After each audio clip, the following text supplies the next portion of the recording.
بسم اللہ الرحمن الرحیم۔ رسول اللہ صلی اللہ علیہ وسلم نے فرمایا، اللہ کو سب سے زیادہ پسندیدہ عمل وہ خوشی ہے جو مسلمان کسی دوسرے مسلمان کو دے، یا اس سے مصیبت دور کرے، یا اس کا قرض ادا کرے، یا اس کی بھوک ختم کرے۔ رسول اللہ صلی اللہ علیہ وسلم کے جسم کی خوشبو۔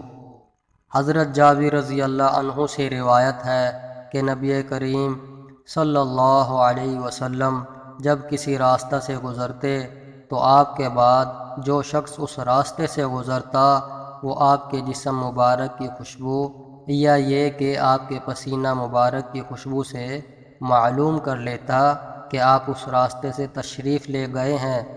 رسول اللہ صلی اللہ علیہ وسلم نے فرمایا، کامل مومن وہ ہے جو خوش اخلاق ہو اور گھر والوں سے نرم سلوک کرنے والا ہو۔